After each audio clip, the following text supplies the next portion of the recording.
Primeramente, buenas noches, chicos. El día de hoy estamos o continuamos con el módulo que es de primeros auxilios y emergencias básicas. Correspondientemente a ello, bueno, bien saben que ustedes están tomando en este caso un curso para auxiliares de enfermería. Correspondientemente a ello, vamos a ver el día o tocar el día de hoy el tema acerca de heridas y también a su vez control de hemorragias. Para ello, primero debemos saber qué es una herida. Un momento.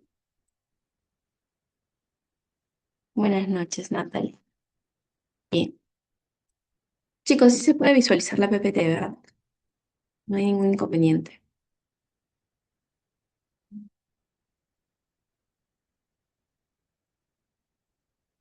Ok, perfecto. Bien, entonces vamos a continuar. Bueno, como bien les comenté, el día de hoy vamos en este caso a definir lo que son las heridas, en este caso definir lo que es la hemorragia y también a su vez qué mecanismos, saber cuáles son los mecanismos por los cuales en este caso se puede detener la hemorragia o se pueden detener los diversos sangrados que se pueden dar en el individuo a causa de diversas lesiones. Primeramente, con respecto a las heridas, vamos a ver que las heridas, o también denominadas lesiones, se caracterizan por una discontinuidad a nivel de la piel. Por eso decimos pérdida de continuidad de la piel o también a su vez de las mucosas. Estas pueden ser producidas por algún tipo de agente bien sea físico, agente bien sea químico, agente biológico, entre otros. Ahora, ¿qué sucede? Como en este ámbito, la piel sabemos que primeramente es la barrera protectora, es decir, nos va a proteger, ¿verdad? Nos va a proteger contra los microorganismos que se encuentran en el ambiente.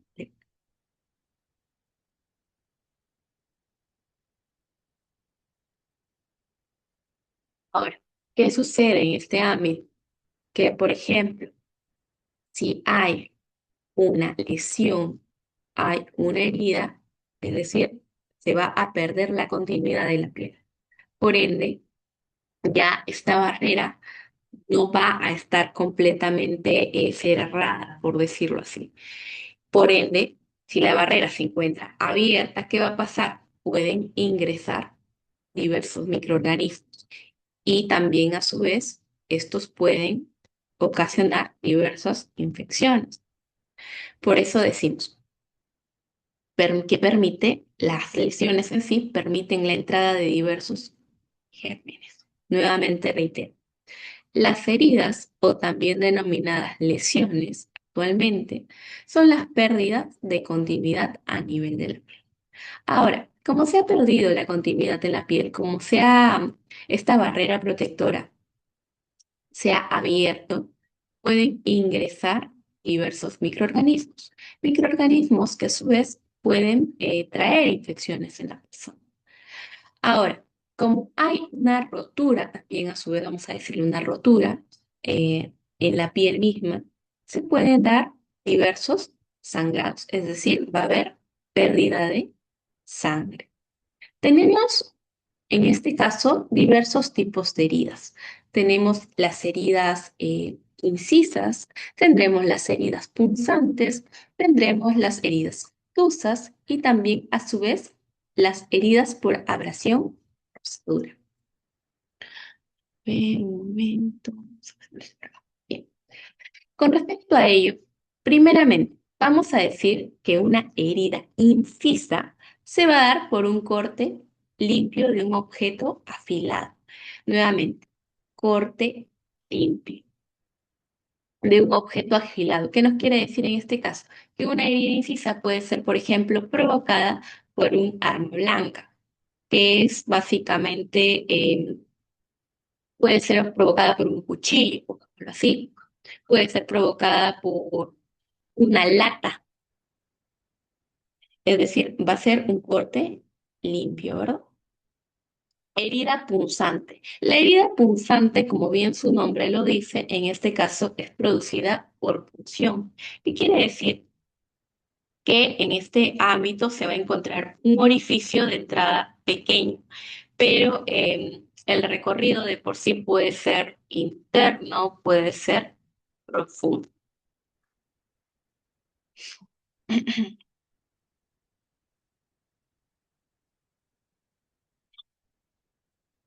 Tendremos también a su vez lo que son las heridas contusas. Las heridas contusas se van a dar por una fuerza, es decir, va a ser producida básicamente por la aplicación de una energía o de una fuerza, una energía física, ¿no? Como decimos. Por eso dice, herida contusa es una laceración producida por una fuerza desgarradora o aplastante. Por ejemplo, el caso de que se haya dado una herida basada con un martillo. Eso sería una herida contusa. ¿Por qué? Porque en este caso, con el martillo se ha aplicado una fuerza determinada y ha ocasionado este tipo de lesión. Nuevamente reitero, la herida contusa es producida básicamente por una fuerza que va a estar generada, obviamente, una fuerza externa se va a dar. Y luego tendremos lo que es una abrasión o también a su vez una rosadura. Con respecto a este tipo de herida, es una herida superficial que se va a producir en las capas más superficiales de la piel. Este tipo de herida se puede ser, por ejemplo, producida por lo que es deslizamientos. Es decir, cuando, por ejemplo, tú te caes, hemos escuchado de los raspones, ¿verdad? En algún momento deben haber escuchado de los raspones. Ya. Los raspones podrían ser, o mejor dicho, son un tipo de herida que se pueden dar por abrasión. Bien, chicos, hasta acá todo claro. ¿Algo que tenga que especificar?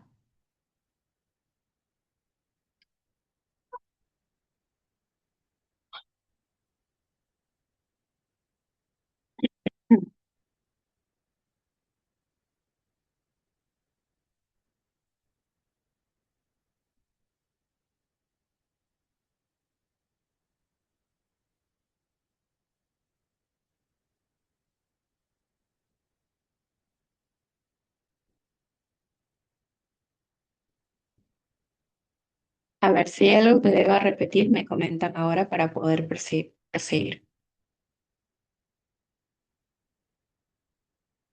Ya. La herida contusa. Bien, bien. Con respecto a la herida contusa en rosa, como bien les comenté, ujú, tiene problema.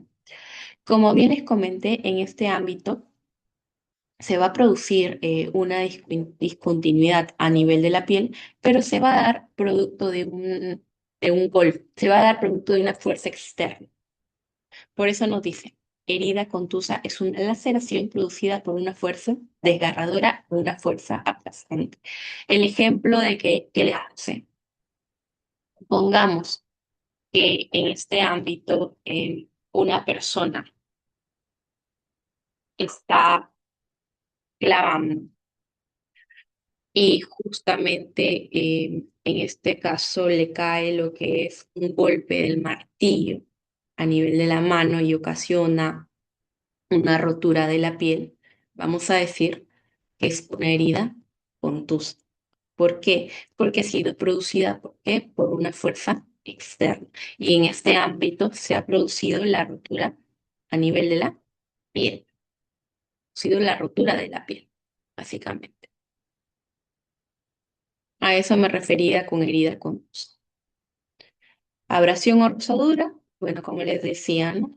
Básicamente es una lesión que se va a dar a nivel de las capas más externas de la piel y que se puede dar, por ejemplo, debido a un deslizamiento, debido a una caída.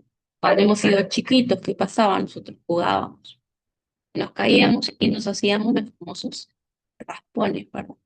Básicamente, esos raspones podrían ser lo que son las heridas por abrasión o rosadura. Nuevamente, estamos quizá lavando los platos, lavando los servicios. Y en este caso nos realizamos un corte con el cuchillo. Ese sería un tipo de herida incisa. ¿Por qué? Porque el corte es limpio y es producido por un objeto afilado. Igualmente, ¿no? Estamos, no sé, supongamos, estamos abriendo lo que es la lata de atún. Nos cortamos con la lata de atún. Nuevamente también sería tipo de herida cis. Herida punzante. Supongamos que nos clavamos un clavo, o en este caso se introduce un clavo en nosotros. Va a ser una herida punzante. ¿Por qué? Es producida por punción misma. Bien, esto es con respecto a los tipos de heridas. Ya les hice un pequeño aclaratorio, ¿no? Bien, a ver, tengo dos imágenes. Ustedes me comentan. ¿Qué tipo de heridas creen que son las que estoy o las que están visualizando a continuación en la PPT correspondiente? La primera imagen corresponde a un tipo de herida, en este caso incisa, punzante, contusa o de abrasión.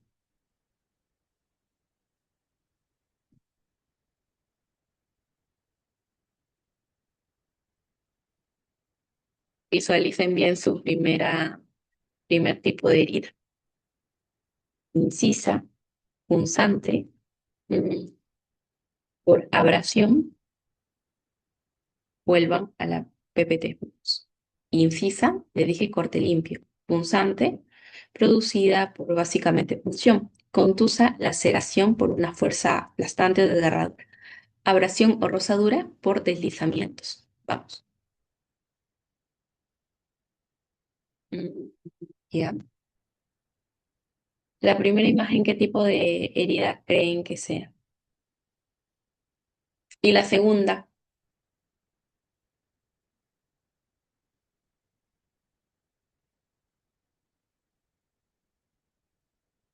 en la primera imagen que ustedes visualizan, ¿es un corte limpio o no es un corte limpio?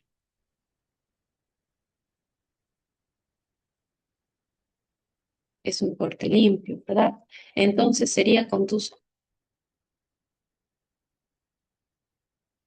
Ujú. ¿Sería contusa? ¿Sería punzante o sería incisa?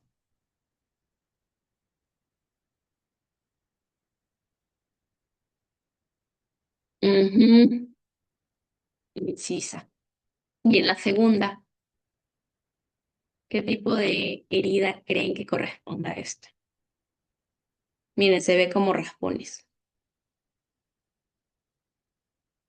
¿Sería punzante?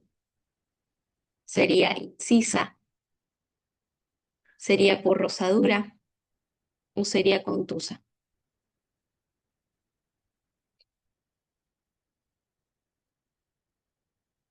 Básicamente estamos viendo como una rosadura, ¿verdad? Ujú. Exacto. Entonces correspondería a abrasión o rosadura. Y la primera, como bien vamos visualizando, disculpe, bien vamos visualizando, básicamente es una herida incisa. El corte es limpio, ¿verdad? Puede haberse dado inclusive por un objeto afilado. Entonces tenemos incisa y tenemos por abrasión o rosado. Exacto. Bien, vamos a continuar.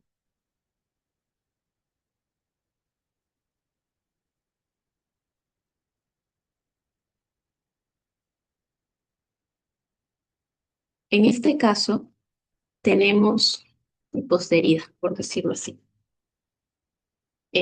Heridas que son leves y también a su vez heridas que son graves.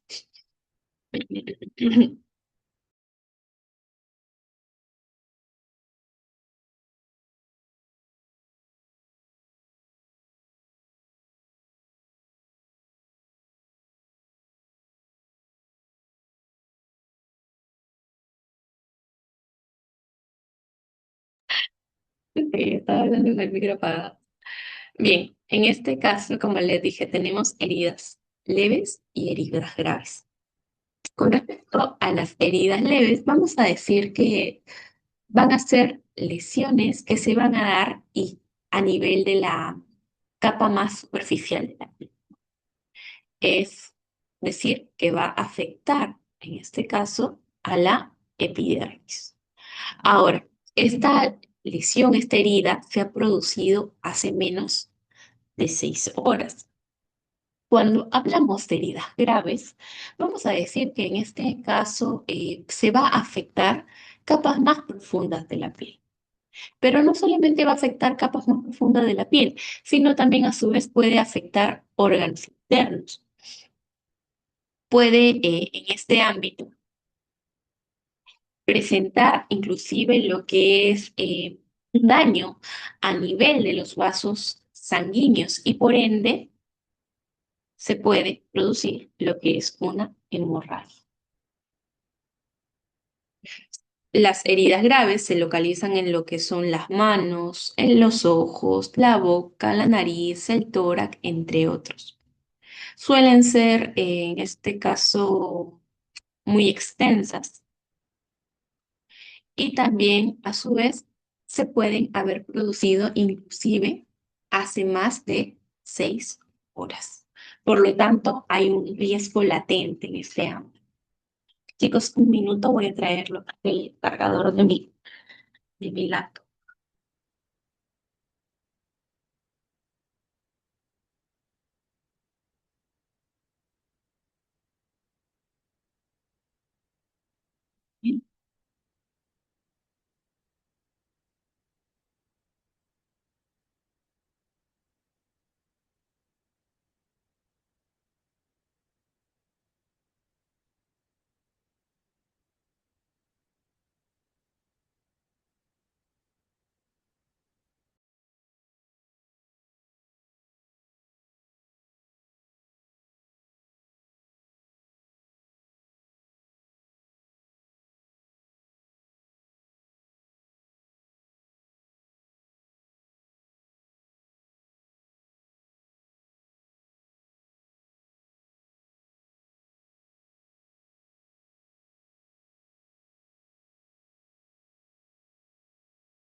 Bien.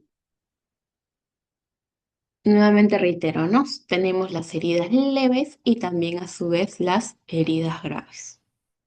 Correspondientemente a ello, leves afectan a nivel más externo de la piel, lo que es la epidermis, y las heridas graves van a depender de a cuántas capas de la piel afecte. En este caso, si son las capas más profundas, si afectan órganos, si hay hemorragia, la localización de estas, entre otros. Y ahora bueno, en este caso se va a ver lo que es el tema de las hemorragias. Correspondientemente a ello, decimos que las hemorragias o la hemorragia es una pérdida del volumen de sangre que obviamente se encuentra circulante a nivel del organismo mismo, ¿no? La Organización Mundial de la Salud define la hemorragia como la salida de sangre desde el sistema vascular hacia el exterior del cuerpo o hacia cavidades internas causadas por la ruptura o lesión de un vaso sanguíneo. Con respecto a ello, bueno, como bien les comento, en este caso la hemorragia es la salida de la sangre hacia el exterior del cuerpo, ¿no? O hacia puede ser cavidades internas. Es por ello que la hemorragia se va a clasificar. Podemos clasificarla, uno, en base al vaso sanguíneo lesionado o también a su vez al espacio corporal que se ocupa. En base al vaso sanguíneo lesionado, tendremos que se puede dar una hemorragia, por ejemplo, de tipo arterial, por ejemplo, de tipo venoso o también a su vez de tipo capilar. Con respecto a la hemorragia arterial, vamos a decir que la salida de la sangre se va a caracterizar en este ámbito porque es intermitente. ¿Qué quiere decir? Que es pulsátil, por decirlo así. Con cada pulso va saliendo lo que es la sangre respectiva. Por eso decimos que inclusive con respecto a lo que es la hemorragia arterial, la sangre va a salir a borbotones. Ahora, les había comentado también a su vez que la sangre es rojo brillante. ¿Está? La sangre es rojo brillante. Es decir, el color nuevamente, reitero, de la sangre es rojo brillante. Esto más que nada se va a dar debido al oxígeno que hay en esta.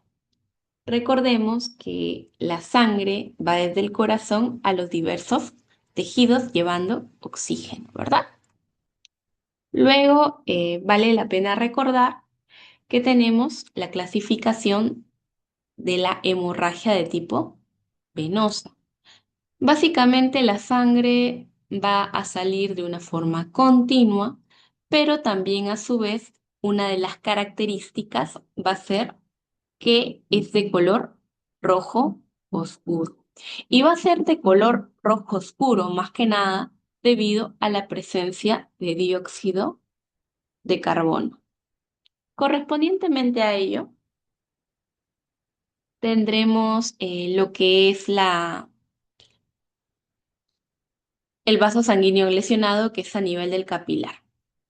Bueno, la sangre también va a ser roja oscura, pero en este caso la pérdida de sangre va a ser en poca cantidad. Bien les había comentado, ¿no?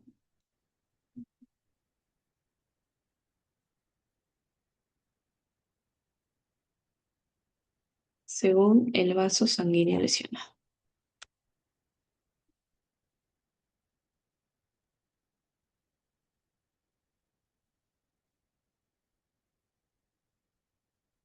Tenemos según el vaso sanguíneo lesionado y tenemos según el espacio corporal.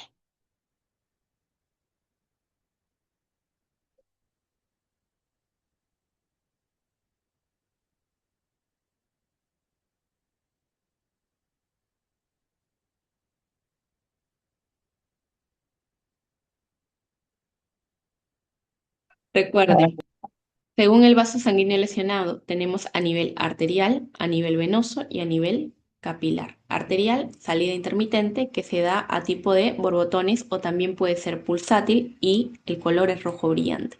Venosa, salida continua de sangre y el color es rojo oscuro. Capilar, básicamente, la sangre va a salir en poca cantidad. Bien, ahora tenemos según el espacio corporal, lo que les comentaba. Ujú. Según el espacio corporal, vamos a tener a su vez lo que es la hemorragia interna. ¿Qué quiere decir interna? Que no hay salida al exterior, es decir, no se exterioriza. Por eso decimos, hemorragia interna, la hemorragia interna no se exterioriza, es decir, no hay salida de sangre al exterior, sino que en este caso se va a acumular la sangre. Se puede acumular en los diversos tejidos en este ámbito, ¿no? En los diversos órganos. Por eso decimos que también a su vez se puede acumular en cavidades corporales.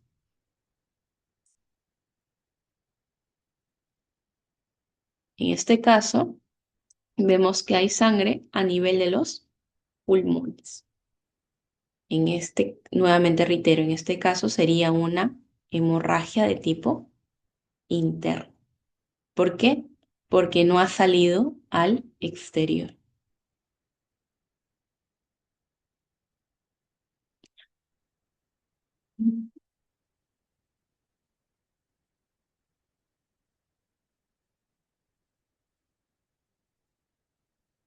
Luego tendremos a su vez lo que es la hemorragia externa. Con respecto a la hemorragia externa, bien su nombre lo dice, ¿no? Externa. ¿Qué quiere decir? Que va a salir lo que es la sangre al exterior. En este caso, ¿qué es lo que tenemos? Tenemos una herida incisa al parecer. ¿Y qué está pasando? Está saliendo una cantidad de sangre, obviamente, al exterior, como bien les comenté. Entonces, en este ámbito sería una hemorragia de tipo externo. Luego tendremos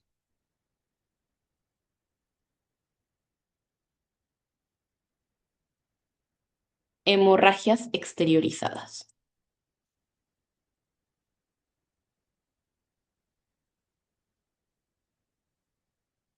Con respecto a las hemorragias exteriorizadas, vamos a decir que básicamente se van a dar debido a que hay una hemorragia en un órgano, pero ¿qué va a pasar? Va a salir. Va a salir a través de un orificio corporal. En este caso, ¿qué es lo que vamos viendo? Vamos viendo una otorragia, ¿no? ¿Qué quiere decir? Que básicamente la sangre sale a través del oído. Hemorragia exteriorizada. Hemorragia que se dirige al exterior por medio de un orificio corporal. En cambio, en la hemorragia externa, vamos a ver que la sangre se va al exterior debido a, por ejemplo, una lesión. En cambio, en este caso, en la exteriorizada, es debido a un orificio corporal. Hay una pérdida de sangre por un orificio corporal. Puede ser, por ejemplo, el oído, puede ser a través de las fosas nasales, entre otros. Ok, hasta acá, chicos, ¿todo bien? ¿Todo claro?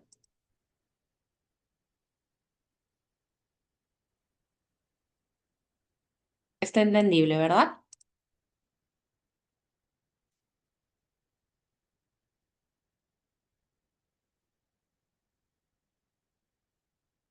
Ok, bien. Entonces vamos a continuar. Algo que debemos tener en cuenta, lo principal que siempre deben velar es por su integridad y por su seguridad, lo que les había comentado. Siempre les digo, se vela por la integridad y por la seguridad propia. Supongamos, en este caso estamos hablando de hemorragias, estamos hablando de salida de fluidos, de salida de sangre. Entonces, ¿qué es lo que deben tener en cuenta? Su bioseguridad, ¿verdad? Supongamos que hay una persona que presenta una herida incisa. Se ha dado debido a, obviamente, un corte por un arma blanca, es decir, una navaja, pongámoslo así. Y la persona presenta pérdida de sangre. ¿Qué es lo que se puede decir en este ámbito? A la persona misma, si está consciente, señora, haga presión directa sobre lo que es la lesión, sobre la herida, hacer presión directa. Pero en este caso, ustedes no van a ir a hacer presión directa en el corte mismo. ¿Por qué? porque recordemos que en este caso los fluidos contienen también a su vez microorganismos. Y supongamos que nosotros tengamos algún tipo de corte en las manos, ¿qué podría pasar? Podríamos contagiarnos, podríamos en este caso contaminarnos. Nosotros, bien les comenté hace un tiempo, nosotros no sabemos qué es lo que tiene la otra persona. Por ende, si nosotros no sabemos qué es lo que tiene la otra persona, obviamente debemos procurar nuestra bioseguridad. Debemos, en este caso, colocarnos nuestro equipo correspondiente. ¿Qué sería importante? Colocarse guantes. Si la persona está consciente, se le dice a la persona que aplique presión ella misma, pero no van a ir directamente a colocar o a aplicar ustedes la presión. ¿Por qué? Porque como bien les dije, en este caso hay una salida de sangre. La sangre es un fluido. En este fluido puede haber microorganismos y ustedes no saben qué tiene cada persona. Por ende, siempre deben mantener su bioseguridad. Anteriormente,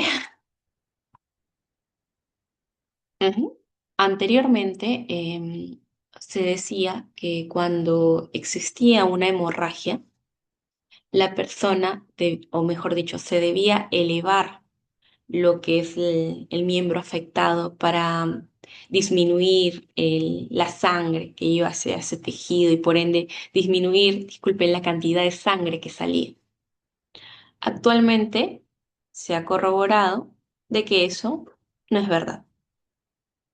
Por eso, no, por eso se dice, ¿no? La elevación del miembro afectado no ayuda en lo que es el control de hemorragias. Reitero esto. Está mi pluma. La elevación del miembro afectado no ayuda en el control de hemorragias. Es decir, levantar el brazo. Si hay una hemorragia, levantar el brazo no te va a ayudar en nada. Es por ello que se deben usar los diversos medios o mecanismos, ¿no? Que les voy a comentar a continuación.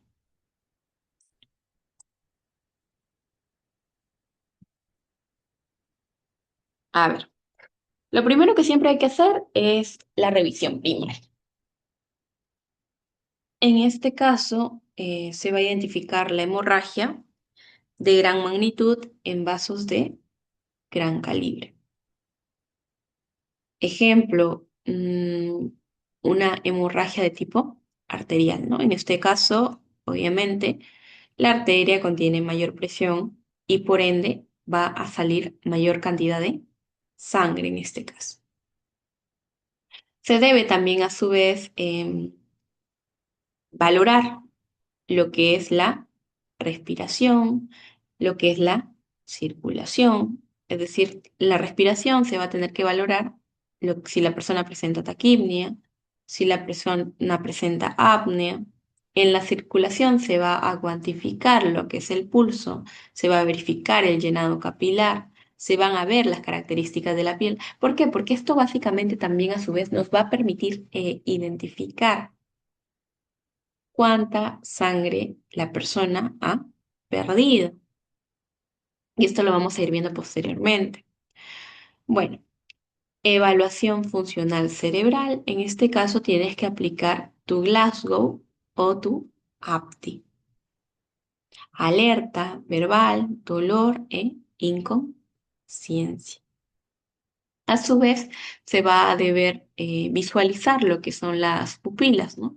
Si las pupilas se encuentran isocóricas, si están anisocóricas, si hay midriasis, si hay miosis, entre otros. Y se va a realizar lo que es la exposición. ¿Qué quiere decir? Se va a tener que exponer a la persona, exponer al paciente. retirar lo que son, cortar las prendas. ¿Para qué? Para poder visualizar si existe algún tipo de herida. Recordemos en este caso que yo les había comentado que supongamos que una persona esté con una ropa oscura, con una ropa negra, obviamente no se va a poder visualizar si hay o no ha visto pérdida de sangre. Por lo tanto, en este caso, ¿qué se hace? Se recorta lo que son las prendas. ¿Para qué? Para poder valorar a la persona, para poder saber si hay o no hay algún tipo de lesión. Van exponiendo y van tapando a la persona, ¿no? ¿Para qué? Para que también a su vez no haya una pérdida de calor en este ámbito. Eso no dice exposición con control de ambiente.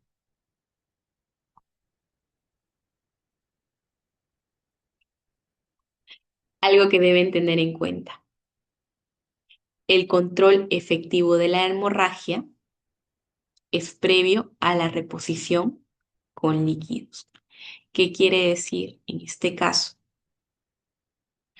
Primero se debe detener lo que es el sangrado y posteriormente se van a tener que reponer los líquidos correspondientes. No es que, por ejemplo, vayas a colocar, la persona se está desangrando, vayas a colocar lo que es primero, vayas a reponer lo que son los líquidos y posteriormente vas a detener el sangrado.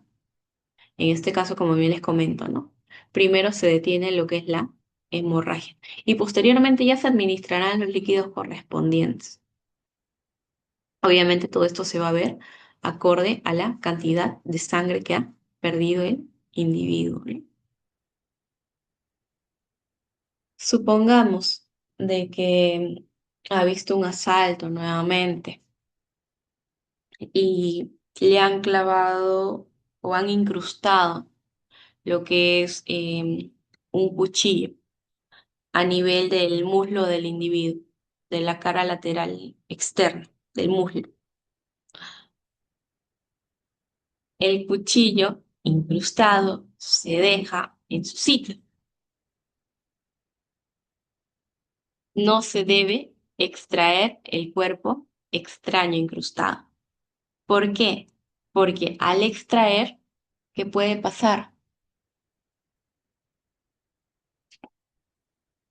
Pueden lesionar inclusive los vasos sanguíneos o pueden causar mucho más daño.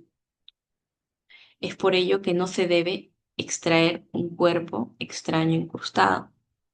De hecho, si hay, por ejemplo, lo que es un cuchillo incrustado a nivel del muslo, como bien les comentaba, ¿qué es lo que se hace? Se tiene que fijar, no se puede sacar. Se fija y se lleva al individuo a lo que es un hospital en sí, para que sea atendido acorde a la necesidad que presenta.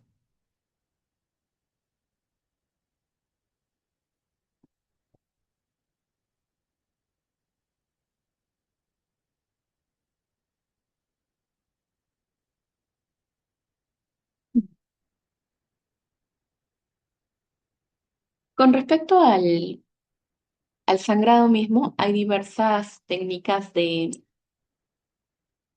Con respecto a la hemorragia, hay diversas técnicas de, en este caso, control, vamos a decirlo. Entre estas técnicas tenemos la presión directa, tendremos el vendaje compresivo, tendremos el empaquetamiento y tendremos a su vez el uso de torniquetes. Nuevamente reitero, técnicas de control de la hemorragia.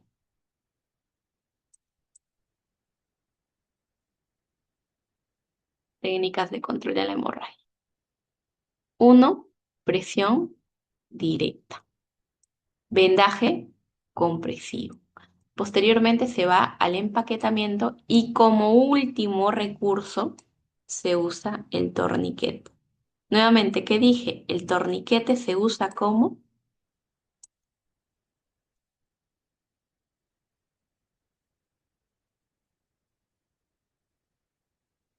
último recurso.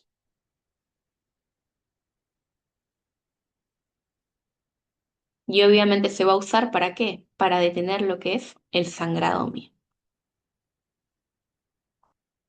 A ver. Ujú. Presión directa con vendaje compresivo, empaquetamiento y como último recurso se va a usar el torniquete. Muy bien. Con respecto a esto, lo primero que se va a hacer es la presión directa. ¿Qué significa? Se va a aplicar presión en una zona determinada. En este caso, si ustedes van viendo, hay una pérdida de sangre. ¿Y qué es lo que hace? En este ámbito se pueden utilizar gasas y se puede aplicar presión con lo que son las manos. La misma víctima puede aplicar presión en esta herida con sus mismas manos. Ahora, el vendaje compresivo básicamente es aplicar vendas y también a su vez presionar estas, ¿no?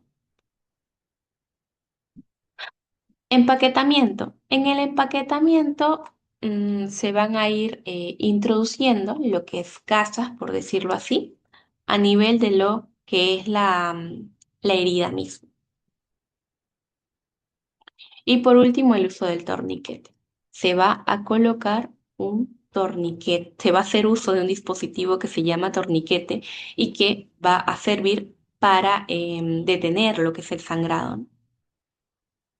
A través de una presión en sí. Obvio que esta presión va a ser mucho más efectiva. Vamos a irlo viendo a continuación.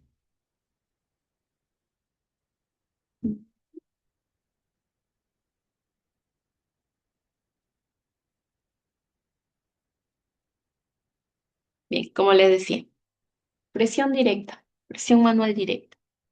Se va a aplicar, en este caso,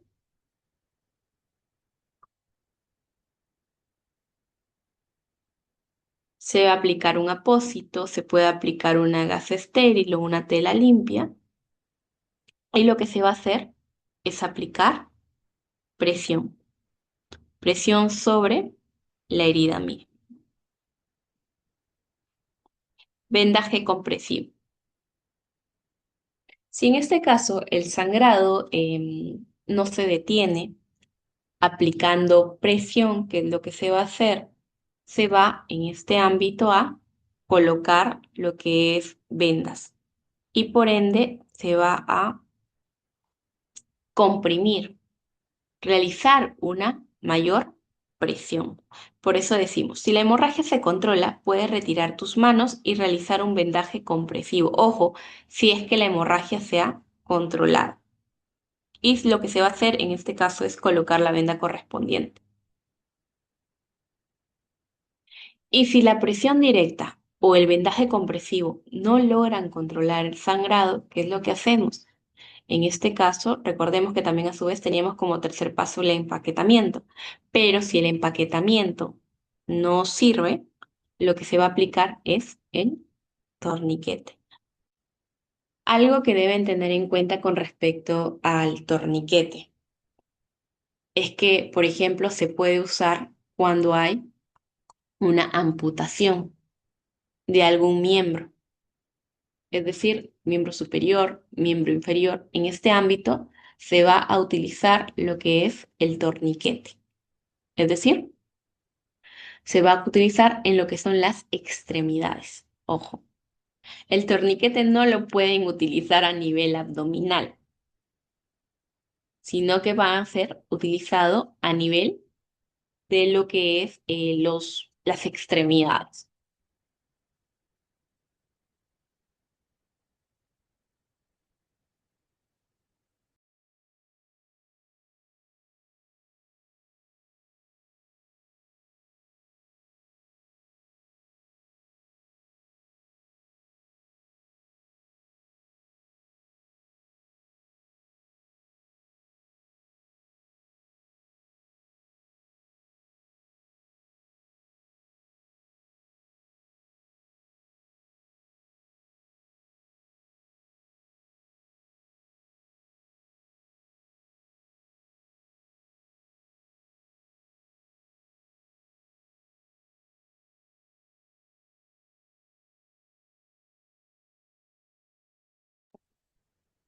Bien, como bien les había comentado, ¿no? En este caso, el torniquete se usa cuando hay, por ejemplo,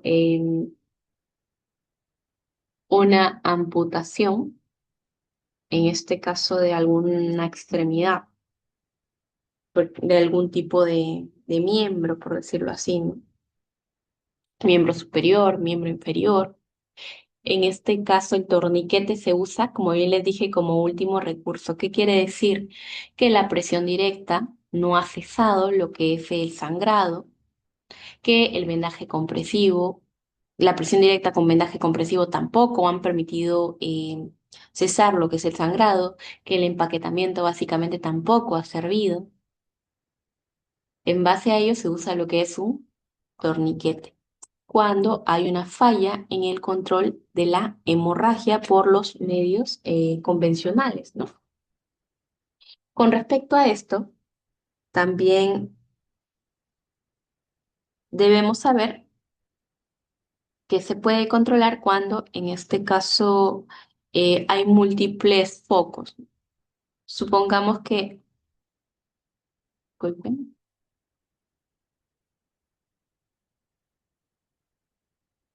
ok. Supongamos que en este caso, en el miembro inferior, hayan múltiples cortes.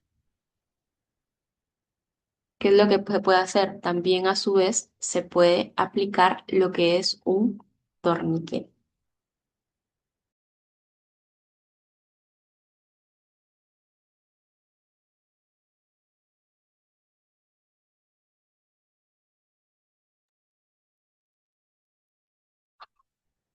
Bien, el torniquete se debe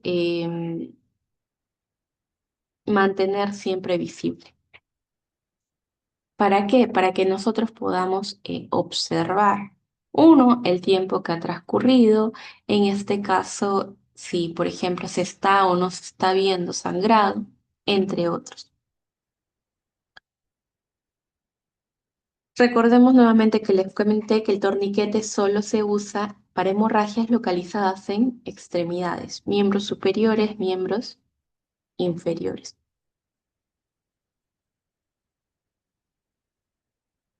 Se va a tener que también a su vez en el torniquete mismo hay un apartado donde dice hora.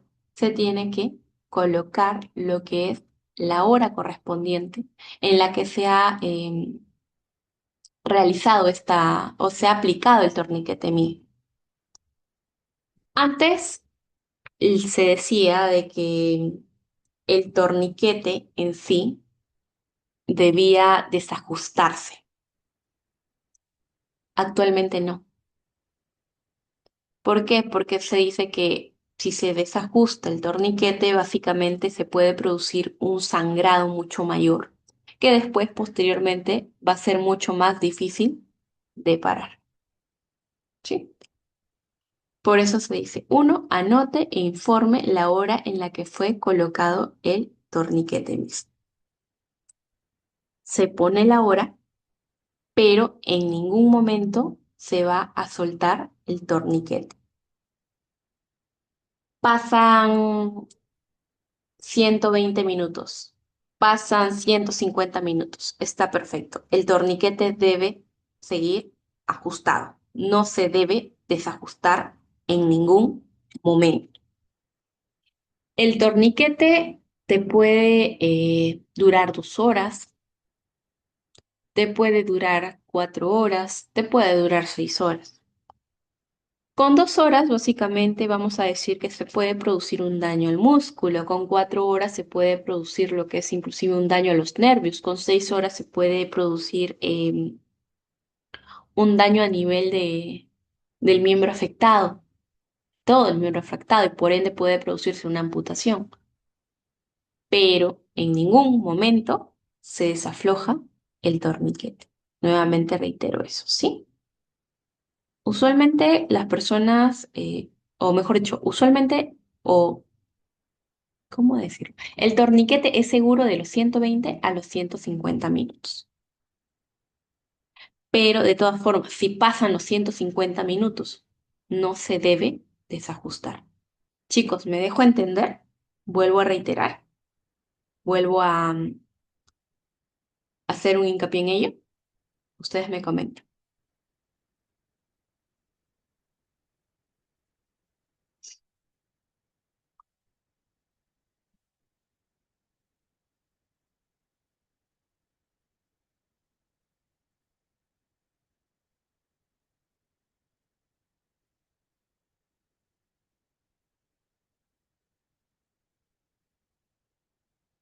Buenas noches. Bien, les vuelvo a comentar lo que les había dicho anteriormente, ¿sí? A ver, la verdad es que en este caso el torniquete debe permanecer hasta que se llegue a lo que es el hospital. No se va a sacar en ningún momento. El torniquete, como bien les comenté, tiene que permanecer hasta que se vaya hasta que se reciba atención hospitalaria que se necesita, ¿no? Que se requiere. Ujú. Pero, ¿qué sucede? Como bien les voy comentando, sucede que, a ver, un momento,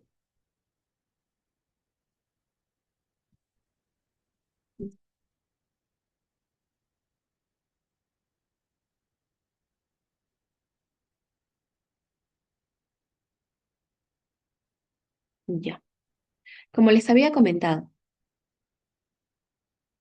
el torniquete en ningún momento se desajusta hasta que la persona, nuevamente reitero, el torniquete en ningún momento se desajusta hasta que la persona reciba la atención que se requiera.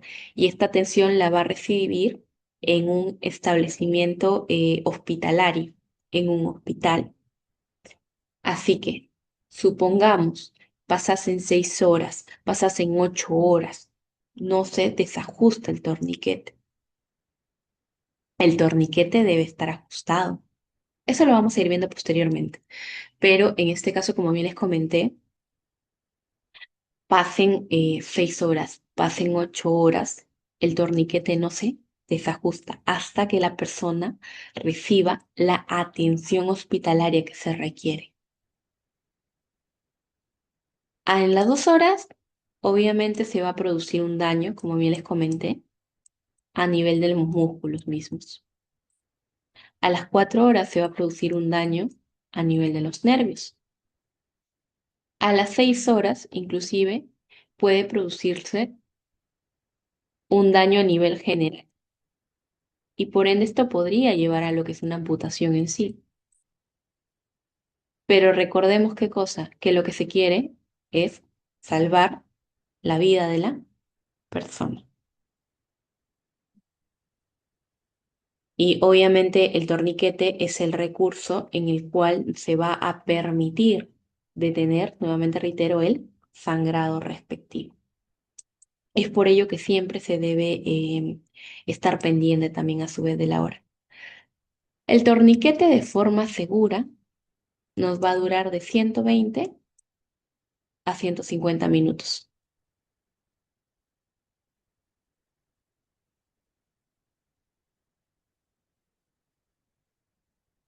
Y de hecho, durante este tiempo es muy probable que se consiga lo que es la atención que se requiera.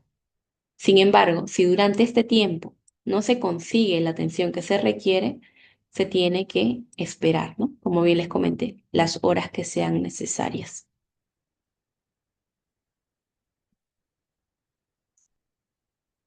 A ver.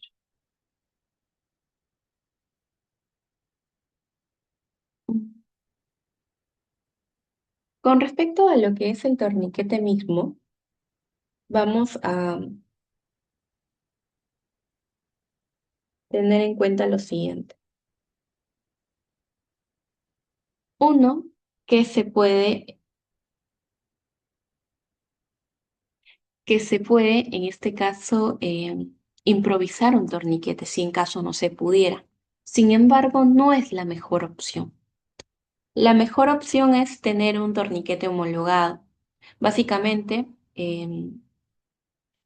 que sea un torniquete seguro. Con respecto a, nuevamente reitero, ¿no? ¿Se puede improvisar un torniquete? Sí se puede improvisar un torniquete. Sin embargo, no es lo más adecuado. Lo más adecuado es tener un torniquete homologado. Con respecto a la improvisación del torniquete mismo, se puede realizar inclusive con una venda y en este caso se puede colocar lo que es una varilla para poder darle vueltas al- a la venda misma. ¿Y esto qué va a hacer? Va a producir lo que es una presión. Por eso se dice, realiza un nudo con el vendaje y coloque un bajalenguas o otro material similar. En este caso, puedes colocar una varilla metálica, se puede colocar lo que es un palito, un palo de escoba, un palo pequeño, puede ser inclusive un palo pequeño de escoba, no lo sé lo que se encuentre, pero que sea resistente. Y se va a realizar nudos. Posteriormente, ¿qué es lo que se tendría que hacer? Anotar nuevamente la hora. Como les dije, hay torniquetes improvisados, pero no son los más seguros, ¿no? No se recomienda. Luego tenemos el torniquete homologado. En este caso es el siguiente.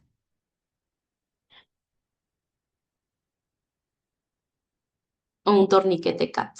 Este cuenta con punta roja, cuenta con una marca de tiempo, tiene un clip del molinete, tiene un clip de molinete, también a su vez tiene el mango de molinete y tiene el bucle de ruta única. ¿Cómo es que se va a usar? Esto lo vamos a ir viendo posteriormente.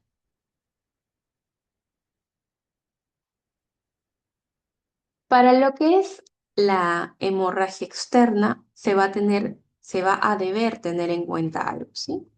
El torniquete se debe colocar primeramente de 5 a 7 centímetros antes a la lesión. De 5 a 7 centímetros de la lesión. Ahora, esto se va a dar debido a que se va a permitir que el torniquete comprima de una forma efectiva lo que es la arteria en sí. No está muy cerca ni está demasiado lejos. Es decir, va a permitir la compresión óptima. Y por ende, al permitir la compresión óptima, se va a eliminar el sangrado. ¿Cómo se sabe que el torniquete está bien colocado? Uno, no hay sangrado. Y dos, cuando ustedes, por ejemplo, van a realizar van a revisar el pulso en sí, no se va a sentir algún pulso. Si ustedes colocan el pulsoxímetro, tampoco va a poder captar lo que es la frecuencia cardíaca, no se va a poder captar lo que es la saturación de oxígeno. Luego, ¿qué se va a hacer? Como les dije, no, lo primero es colocar de 5 a 7 centímetros de la lesión, antes de la lesión. Después se va a proceder a ajustar lo que su compañera nos preguntó. El torniquete tiene que estar ajustado. ¿Por qué? Porque se tiene que realizar una compresión de los vasos sanguíneos. Es decir, tiene que estar ajustado en sí, chicos. Bien, muy ajustado. ¿Por qué? Porque si no está ajustado, ¿qué va a pasar? Va a salir sangre. Y como les dije, lo que se quiere es controlar el sangrado. Es decir, que básicamente no no salga sangre de esa lesión en sí. Posteriormente, ¿qué se va a hacer? Se va a girar lo que es el molinete, se va a colocar en el clip y se va a marcar lo que es la hora. Nuevamente reitero, en este caso, como bien les comenté, de 120 minutos a 150, el torniquete es seguro. Inclusive en este ámbito se puede conseguir la atención hospitalaria que se requiere, pero si no hay si no se brinda la atención que se requiere en este momento, el torniquete tiene que seguir puesto. ¿Hasta qué? Hasta que se encuentre un lugar donde se puedan brindar, o mejor dicho, donde se pueda, claro, brindar las intervenciones necesarias. Una intervención hospitalaria, ¿no? A eso me refiero. Acá vamos el torniquete CAT.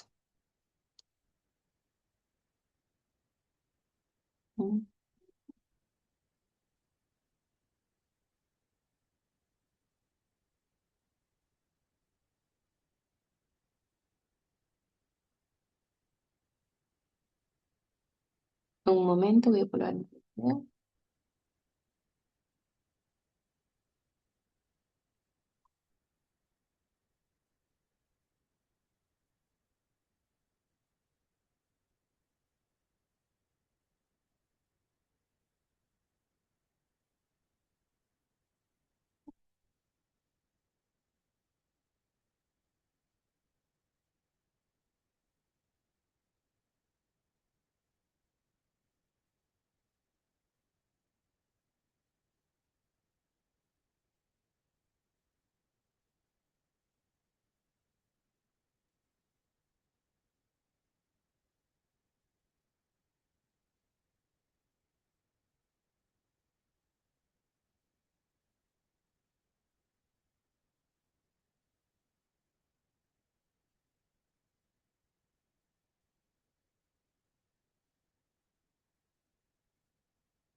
Listo.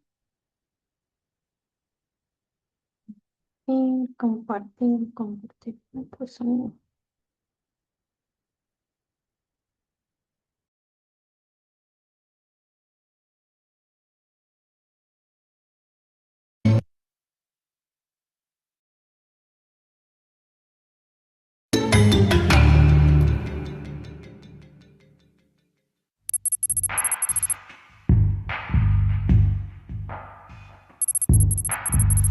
Material: guantes preferiblemente estériles, protección ocular, solución hidroalcohólica, compresas estériles, empapador, torniquete CAT, tijera cortarropa, rotulador indeleble. Partes de un torniquete CAT: cinta de nylon negra con velcro en el exterior, hebilla, placa de estabilización, varilla, clip,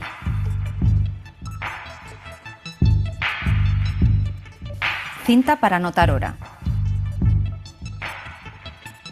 Técnica: preparar el material, informar al paciente sobre la técnica que se va a llevar a cabo y que el procedimiento es necesario y molesto. Lavado higiénico de manos durante 30 segundos con solución hidroalcohólica si es posible y si la situación hemodinámica del paciente lo permite. Colocarse guantes, preferiblemente estériles.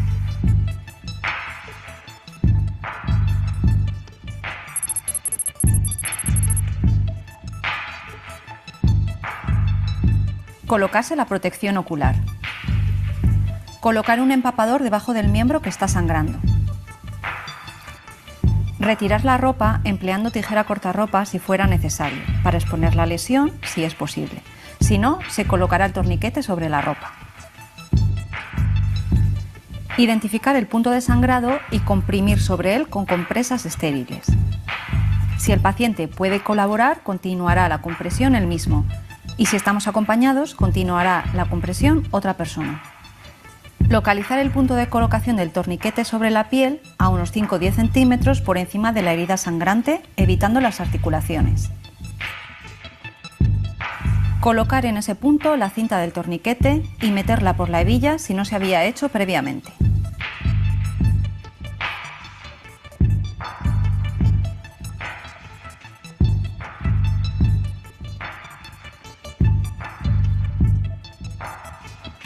Fijar el velcro que ajusta la cinta al miembro superior. Si la presión ejercida es la adecuada, no es posible introducir 3 dedos nuestros entre la cinta del torniquete y el miembro superior del paciente. Ejercer presión circunferencial sobre el miembro lesionado girando la varilla sobre la banda hasta que se controle el sangrado. Anclar la varilla en el clip cuando la lesión deje de sangrar. Comprobar que ha desaparecido el pulso distal a la lesión, arterial en caso del brazo. Pasar la cinta de velcro por dentro del clip y por encima de la varilla.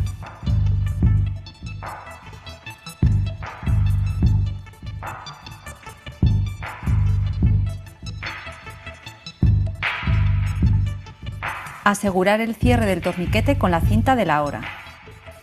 Registrar la hora de inicio de isquemia en formato de 24 horas. No retirar ni aflojar el torniquete hasta la llegada al hospital, donde se harán cargo del paciente. Desechar el material fungible usado. Retirarse los guantes. Lavado higiénico de manos con solución hidroalcohólica durante 30 segundos.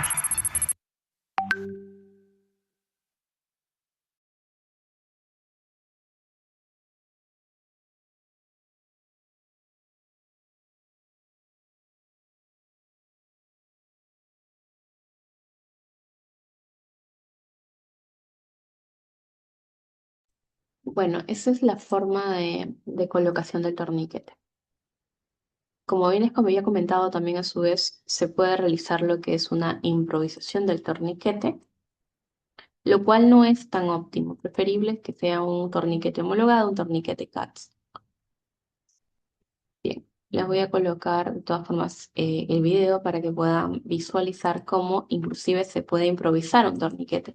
Obviamente esto se daría más que nada en casos de emergencia, ¿no? No donde no se tiene el torniquete a la mano. Un torniquete improvisado en caso de que tengáis o os encontréis con una hemorragia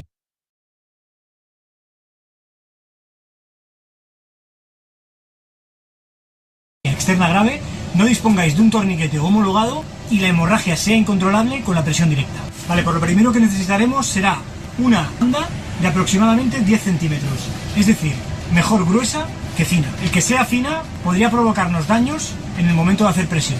Bien, pues necesitaremos dos bandas, como he dicho, de aproximadamente 10 centímetros de ancha y de largo, que puedan dar doble vuelta a nuestra pierna. Que puedan dar doble vuelta, de aproximadamente 1 metro. 2.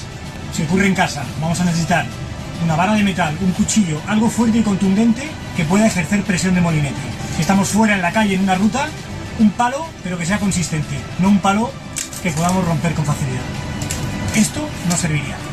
Recuerda que el torniquete improvisado sería la ultimísima opción. La primera opción siempre sería controlar la hemorragia con la presión directa en el punto exacto de sangrado. Si hay que empaquetar, hay que taponar. Si tienes un agente hemostático sería lo ideal, provocando la hemostasia y la presión con un agente hemostático.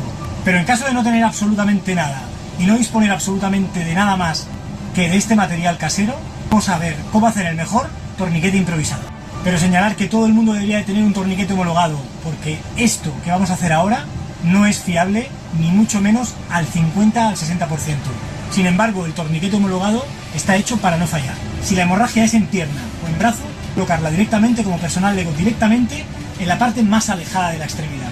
Si es en la pierna, en la zona inguinal, y si es en el brazo, en la zona axilar, pero nunca encima de la articulación. Vamos allá. Miramos el centro de la banda. Colocamos la banda, como hemos dicho, en la zona inguinal. Y apretamos, ¿vale? Y aquí hacemos el primer nudo. Hacemos el primer nudo. Si estamos en casa, colocamos la barra de metal, un metal contundente que no pueda romperse al girar el molinete, y lo colocamos y aquí hacemos un segundo nudo, apretando bien el molinete. Y ahora sería el momento de empezar a hacer el giro del molinete hasta que se detenga el sangrado. Estoy haciendo mucha presión, ¿vale?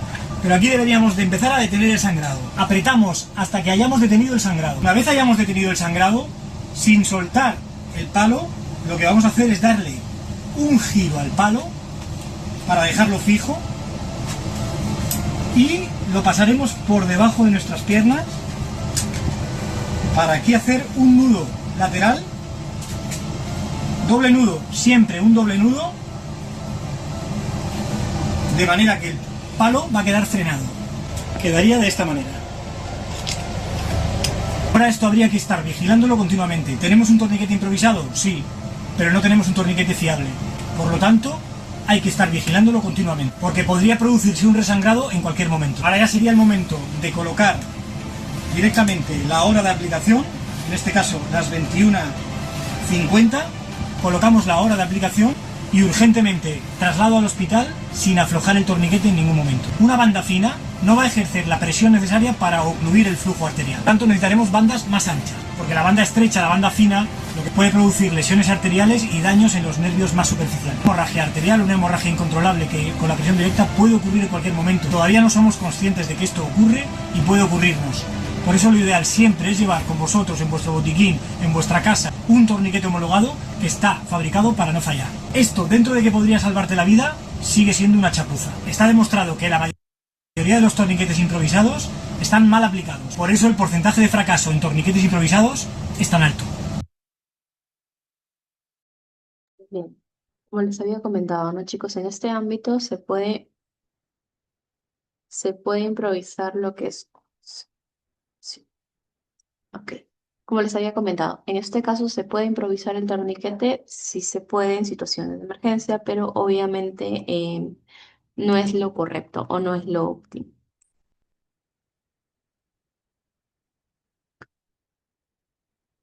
Bien, con respecto a ello, lo que más habíamos visto es cómo controlar lo que es una hemorragia externa. Bueno, con respecto a la hemorragia interna, básicamente lo que se debe tratar de tener en cuenta es mantener la temperatura del paciente. Por eso se debe colocar al paciente en una posición adecuada y también a su vez se debe prevenir una hipotermia. ¿Qué es lo que se debe hacer? Se debe utilizar, por ejemplo, algún tipo de manta térmica. ¿Para qué? Para evitar que pierda temperatura.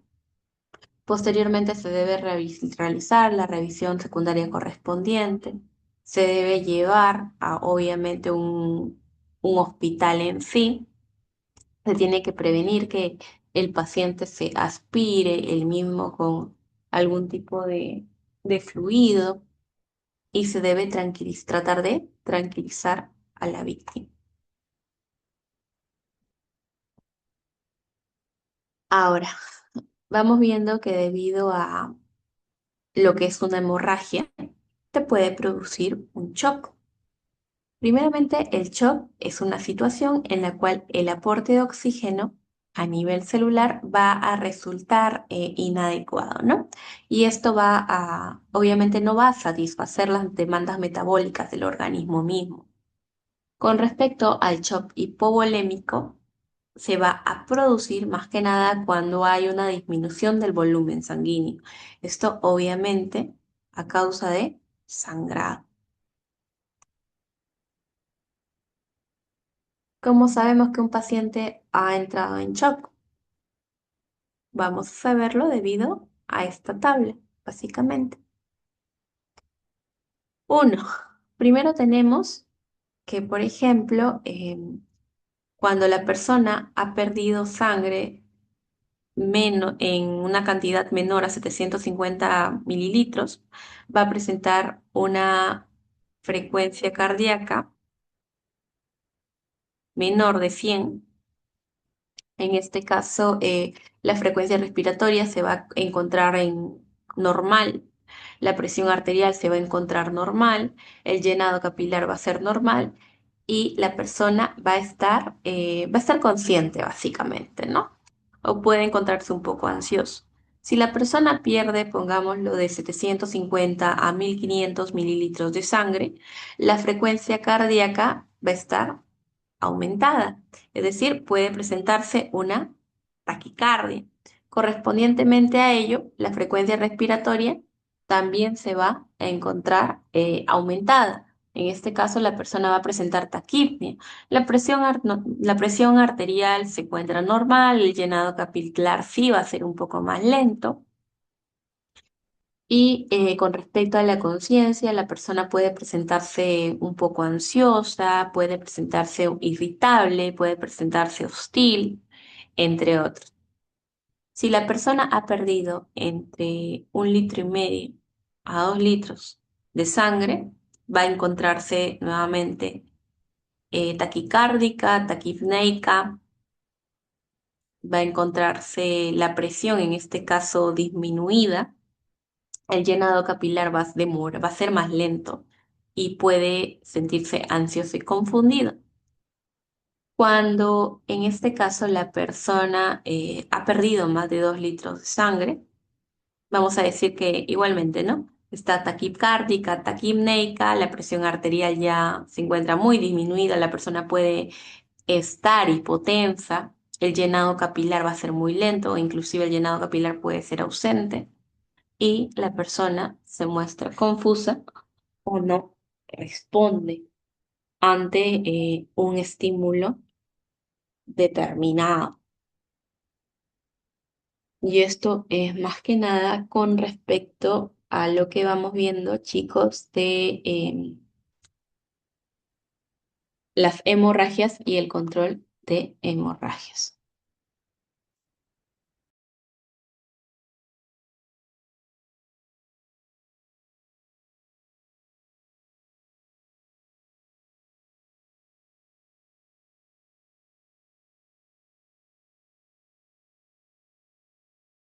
A ello, chicos, ¿alguna duda, alguna consulta que se les haya, algo que no se haya entendido?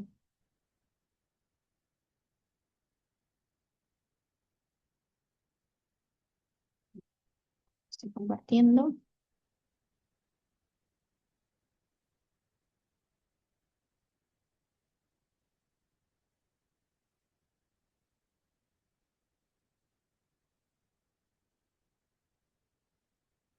Bien, nuevamente, ¿no? Lo que les había comentado para hacer un recordatorio.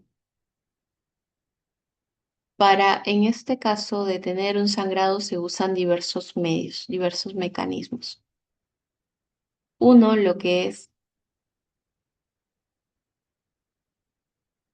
bien, en este caso, como les dije, para controlar la hemorragia se usan diversos medios, diversos mecanismos, ¿no? Nuevamente reitero. Uno de ellos es la presión directa conjunto al vendaje compresivo. El segundo es el empaquetamiento y el tercero es el torniquete, como bien les había comentado.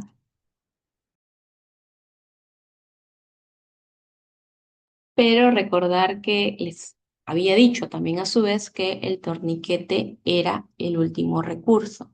En este caso, si la presión directa, el vendaje compresivo y el empaquetamiento no habían sido suficientes, ¿no? Para detener el sangrado mío. Ahora, ¿qué más debían de tener en cuenta? Ok, a ver, Rosa, como les había comentado, cuando se pierde una cantidad considerable de sangre. En este caso, por ejemplo, debido a una hemorragia. Más aún, debemos tener en cuenta la clasificación, es decir, cuando se ha perdido más de 2 litros de sangre.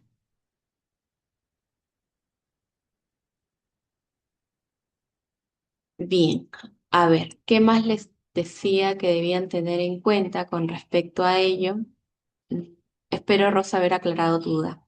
Em, el torniquete es el último recurso. Nuevamente les reitero. Con respecto a esto, en ningún momento se retira hasta que llegue a un hospital en sí, ¿sí? En ningún momento se retira. Usualmente es, bueno, o mejor dicho, de 120 a 150 minutos es el tiempo óptimo. Sin embargo, es un tiempo en el cual se puede conseguir la ayuda. Si no se consigue la ayuda en ese tiempo normal, se deja el torniquete hasta que se consiga la ayuda que se requiere. Siempre se debe colocar la hora En el video, por ejemplo, habían hablado de agentes hemostáticos. Bien, con respecto, por ejemplo, a lo que son agentes hemostáticos, vamos a tener que básicamente pueden ser gasas que están recubiertas con lo que es una solución específica que va a permitir la coagulación y por ende va a promover el control de hemorragias. Sin embargo, si en este ámbito no se tienen los agentes hemostáticos determinados, se tienen que recurrir a otros medios, como bien les había comentado, ¿no? Se pueden hacer uso de diversos, también a su vez, medicamentos, pero la aplicación de los medicamentos siempre se hace bajo prescripción médica. Los medicamentos no se colocan así porque sí, siempre se hacen bajo prescripción médica, nuevamente reitero. Y bueno, chicos, eso sería todo más que nada con respecto a la clase de hoy. Díganme, ¿tienen alguna duda, alguna consulta?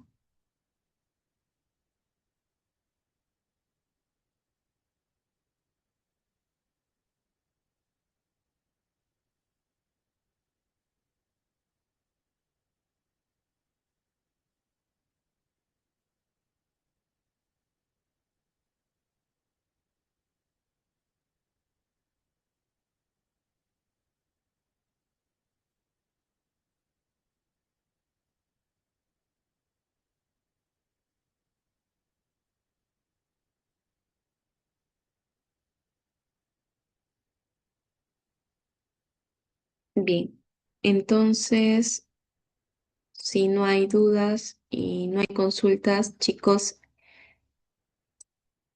eso sería todo por el día de hoy. Nos estaríamos viendo el día miércoles. Miércoles también de 8, miércoles 13 de 8 a 10 de la noche. Bien, chicos, buenas noches. Descansen. Hasta luego.